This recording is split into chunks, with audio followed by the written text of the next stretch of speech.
Hello, this is Fear Dragon coming at you with another StarCraft 2 netcast. Today we have a Zerg versus Protoss, so let's go ahead and jump in and introduce the players. Of course, you do want to introduce these players, as one of them's even giving you all a nice big old heart, so go ahead and give him a heart in your mind or something. Go message him on Team Liquid with a heart or something.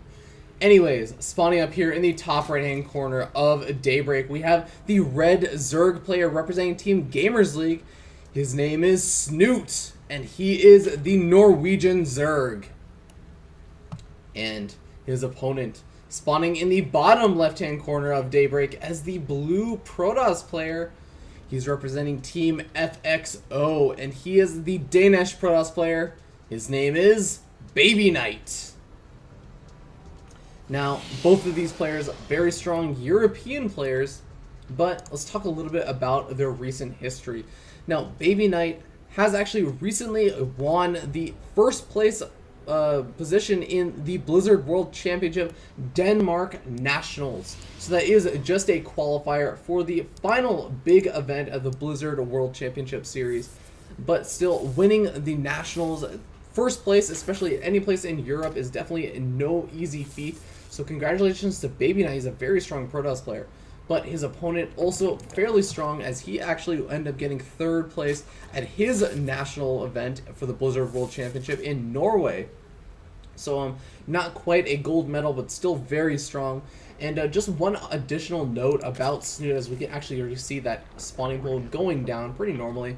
But Snute is very well known as an aggressive player. He really likes to put on that big aggression, and he's actually also fairly well known for his Zergling Baneling aggression in the mid game. So we're going to see whether or not he's actually going to employ any of that. Looks like, oh wow, Snute just bypassing the probe entirely, saying like, I'm not even gonna pretend like I'll go for my natural. I'm just gonna go straight for the third. So it looks like FXOBabyKnight gonna easily get away with this little block of the natural. And of course, in the meanwhile, he's going to be going for this good old Forge Fast Expand. Now, just a little bit about FXOBabyKnight. I don't know a whole lot about his actual play. I do know that he is a very strong player, as he has actually been #1 on the European ladder multiple times. So definitely you have to be a strong player to be able to win that consistently on the ladder, especially the European ladder. It's oftentimes claimed to be better than the North American ladder, although not quite as good as the Ukraine ladder. I don't know, take what you will from it, but most importantly, you have to be pretty good to be #1 on the ladder of any region. And of course, one other interesting note about FXOBabyKnight is that he is actually an ex-Dota player, and in fact, he was actually top #1 ranked on a site called DotaLeague.com for about 3 years before it shut down. So carrying on that tradition, getting #1 on the European ladder sounds kind of like it. And actually, wow, look at this very early Zergling aggression. We actually see 4 Zerglings out very early, much earlier than you normally see 4 Zerglings, and actually forcing that little block off by that probe from FXOBabyKnight, just making sure that FXOBabyKnight is completely on par with everything, and actually even seeing another 2 Zerglings. So it looks like Snute already showing how aggressive he likes to be at this point, with 6 Zerglings already out before 5 minutes. Definitely putting on a little bit of aggression, making sure that FXOBabyKnight is well prepared for any kind of early things that Snute is capable of doing. And now we do see finally Snute with that third expansion, going to be finishing up in just a second. He's going to feel comfortable to just continue droning up like a madman and feel safe on just these Zerglings. Now, one thing I do want to know is that there is actually no gas geysers taken from Snute already, so that does mean he's going to be delaying that metabolic boost for just a little bit, and I don't blame him too much, considering when you have this many Zerglings, you can kind of afford to delay that gas geyser, as you don't want to have it eat too much into your economy. One interesting note is that FXOBabyKnight is grabbing these gas geysers very early, and I'm really curious what he's going to be doing with this. And it looks like as of right now, he might actually be going for some kind of Stargate play or some kind of early aggression.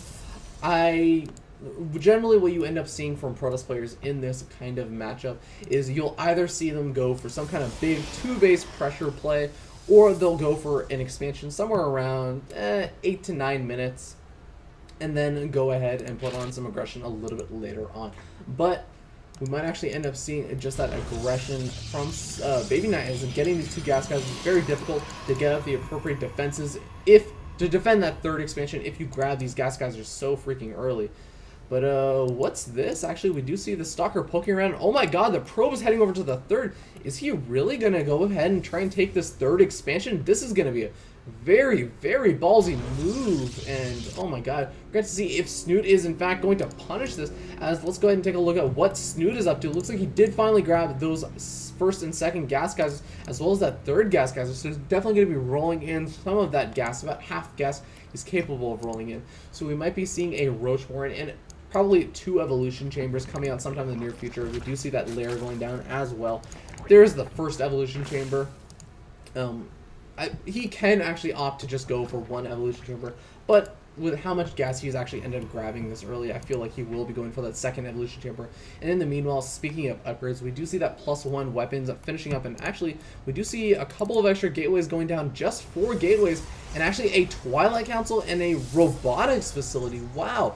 So Baby Knight going to be doing a very, very greedy style, and actually just getting 1 cannon over here at that third expansion is going to be very difficult for him to defend. I'm not sure if he's actually going to be capable of doing this. He will be getting out. Ooh, wow, an observer first. Man, Baby Knight is just playing so greedy and not researching anything from that Twilight Council, just using it for those +2 weapon upgrades. I do kind of I don't know what to think about that. I think that he really will need something such as Blink to be able to defend if Snute decides to move out and do any kind of aggression. We do see that Snute has win of the fact that this third expansion is already probably finished up by now, and we see that he is pumping out a couple of the Zerglings, and in the meanwhile going for that Spire attack. Actually throwing down some Spore Crawlers. Looks like he's not completely aware of exactly what Baby Knight is up to. But, of course, we do know that Snute is very capable of putting on some big aggression. That Roach Warren is already finished, so he can actually start pumping out roaches if he needs to, and we actually do see those double evolution chambers. So going for that 1-1 going to be very, very, very important, especially when you have such a Zergling-heavy composition. We're going to have to see how much damage can these Zerglings do. Let's go ahead and take a look. They are moving around. They're going to be heading over to that third. There is an Immortal over there, but they are backed up by the Sentries and Stalkers, and Snute realizes he's not going to be able to do too much damage over there. It looks like he's going to go for the retreat. No, going to go for the natural. Wow, oh my god. He actually almost gets in, but a nice block off by FXOBabyKnight with that warp in. It looks like a Baby Knight completely on the ball with his micro, completely on the ball with his map awareness, and not going to let any of those Zerglings slip in.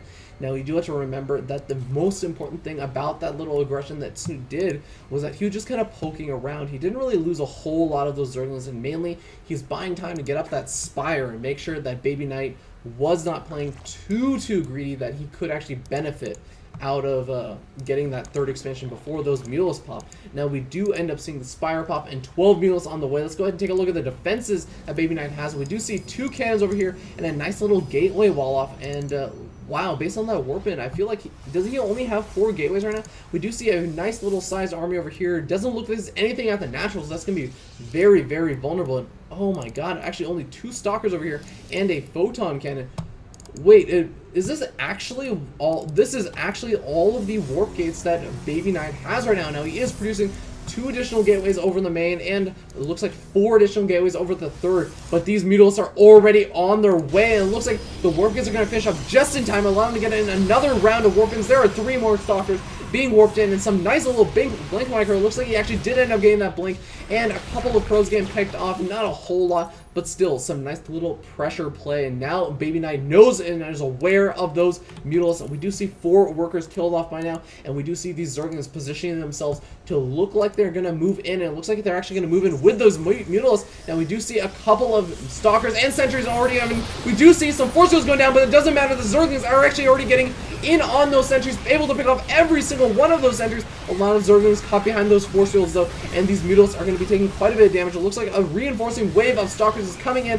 These Mutals are going to be able to do a good job picking off some of those Stalkers with the blink in, and oh my god, those Mutals are taking so much damage. He needs to get out of there with those Mutals, and wow, a really nice defense from Baby Knight. Look at that. He actually ended up not losing any more workers after that main harassment in the main. So very well done by Baby Knight, able to fend off that aggression from Snute. And it looks like he's going to feel comfortable to move out across the map. Now one thing you do have to remember is, oh my god, these Zerglings are going to be so effective against those Stalkers. They do have blinks, so that's definitely going to help, but you still have to remember Zerglings are very, very effective against those Stalkers, especially when they are not backed up by those Zealots. And we do see actually the Stalkers able to build up those numbers to a high enough count to be able to fend off that aggression. And look, oh my god, +3 weapons are going to be finishing up very soon for Baby Knight. So definitely those upgrades working in his favor. As we can see, the Zerglings stuck on +1, +1, +2, +2 will be finishing up very soon. And those mules sitting on +1 weapon, air weapons. Now we see that fourth picked off, and now we see the Zerglings trying to move in, doing a little bit of aggression, but this is a very, very large Stalker count.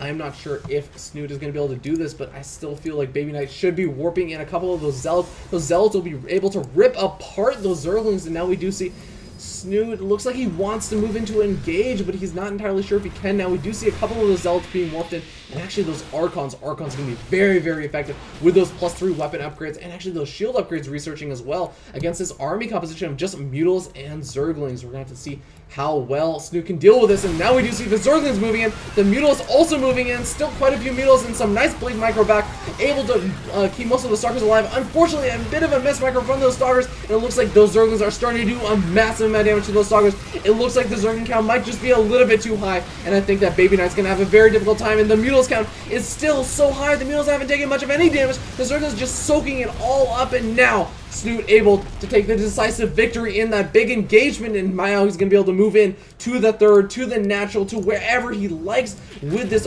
giant army. And what can Baby Knight do anymore? It looks like he does have a small little army over here, one single Archon morphing in, but it's going to get picked off by these Zerglings. Now the Zerglings coming in, they're going to be able to do some good damage to these Stalkers, and oh no, this expansion is so undefended, and all there is really now left is going to be these 2 cannons and whatever Baby Knight can afford to warp in right now.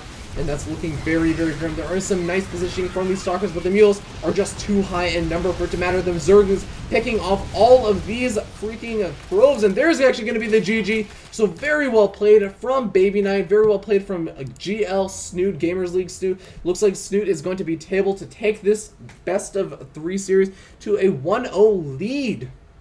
So we're going to have to go ahead and see how these players end up doing game number 2. This has been Fear Dragon. Thank you so much for tuning in. Hopefully you enjoyed my commentary in any capacity whatsoever. And if you did, please go ahead and leave a comment below. Like the video. Subscribe to me. Be awesome if you could also leave us a comment below if you didn't like something. Go ahead and, especially if you did not like these little sponsorship things, I'm going to be adding somewhere right down here.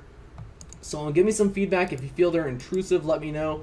If you like it and you really like the fact that it's giving a little bit more ROI to those teams, please let me know. Just let me know your thoughts on it. It's something I've been trying out. I guess last little shout out things are I have a Twitter and a Twitch TV. They're in the description below. But more importantly, let's jump into game number 2.